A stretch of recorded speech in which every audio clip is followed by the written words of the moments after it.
So welcome all. We have some people here from Team Axis and then National Rollout Group as well.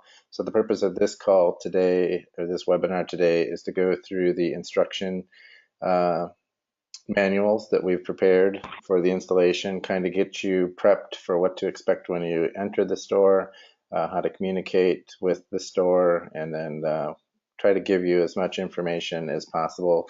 Allowed it to be a very open forum, so if you have questions, comments, want me to slow down, speed up, whatever the deal is, let me know. So the old adage, no such thing as a dumb question. So we just want to make sure that you leave this session with a very good understanding of what the fixtures are, how they're orientated within the store, obviously how to get them installed as quickly and accurately as possible, and just make this process for you as much of a success as possible. So we have about an hour and a half slated for this. I'll try to get through it. Maybe it won't take quite an hour and a half, but I'll go quickly. If you want me to slow down, let me know, and we'll go from there. So if you can see my screen, what we're looking at here is just the um, assembly instructions. This is kind of the intro as far as what you need for the store. On the left-hand side, we're showing kind of an overhead view of the fixtures and the windows that are corresponding with those fixtures. A couple of key things to note on this particular view are a couple of things. So if you notice on the bottom right-hand section, we're showing what we call the T-wall and then the patio door display, four-way window display, and then the replacement made easy display. It's back here in the back portion of the fixture. So what you need to know is orientating yourself with the store. These fixtures are all facing the front of the store. So my cursor here would be what they call the raceway, or that is kind of the main aisle of this department. To the right of these patio door displays in this orientation would be the millwork manager's desk, or the millwork desk over there. So take note of that. But what you'll see here are 1 through 21 or 23, sorry. Those are the corresponding numbers for the windows. So just to take a little bit of note of that. What we're missing is 12 through 15 in here, this section, but we'll get into all that. So tools required. The stores have a movable ladder that we are able to use, but we find it handy if we bring a step stool or a shorter ladder. You don't need a tall ladder by any means, but we've listed 6 foot here. It could be 4 foot. You could also have a step stool, just something to make it easy for you to move around. Get some height on this thing and gain access to the upper level screws. Cordless drill with Phillips head bits, those are number 2s. And then I think we have some screws in there that require a number 3 or number 4 size Phillips head bit. Carry quite a few of those. Not preaching to the choir here, but every once in a while we'll break off tips as we're putting screws in this.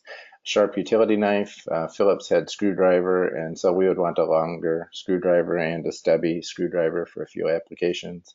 Rubber hammer, tape measure, cleaning supplies. We find that Windex is great, and then also those micro fiber claws work well also for when you get to the dusting part. A level and a set of Allen wrenches, both in inch and metric. Moving on, when you get into the store, you're going to notice a couple of things. And the first thing that you want to do is orientate yourself to the department desk. In the upper graphic here, you'll notice that the department desk is here, and this one is on the left-hand side. So just take note of that. So step 1, you get to the store, you orientate yourself to the space, and step 2 is you make contact with the millwork manager. Let them know who you are, the work that you're going to be doing. They're already expecting you. We've emailed them previous to this, and then we're going to be giving them phone calls as well before you arrive. So they're fully expecting you, so there won't be any surprises there. Should go without saying, but dress code is key for us. Nothing with offensive language on the t-shirts. We want to dress as though we respect our work and we have pride in what we do. So please take note of that. Let's be respectful to the store associates, and then also, most importantly, to the shoppers as well. We're working in an active store environment. During store hours, you're going to have people wandering around looking for things. They're going to ask you a question. Can you help me with a window? Just respectfully say, I don't work at the store, and then try to point them in the right direction. So I'm pretty sure you'll all be very good at doing that. And safety and quality is of the utmost importance. So we want to get these done quickly, but equally as important, we want to get them done right, and we don't want anybody injured as we go through this. So take the time to read through the instructions before you go, orientate yourself with the items that you're going to be installing, and everything's going to go great. You won't have to rush. You won't have to be reactive. You can be proactive, and we'll all be professional and courteous and work that way. One thing that's not listed on here, but we've been asked by Jeldwin to be respectful of, is tools. So Menards is Menards, and they don't carry DeWalt tools or some other brands. If you have a drill set or something that's not typically sold within a Menards store, all we ask is that you just put a piece of duct tape or something over the DeWalt name or something like that, just to be respectful to them.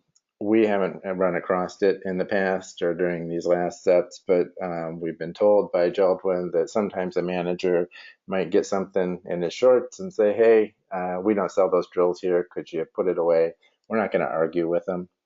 Let's just figure out a way to do it. But I think if we do some preventative things, like put the tape over the name going into it, that'll just help us along the way. So step 3, what to look for: identify which floor plans the store has. I kind of went through that: standard floor plan and then reverse floor plan.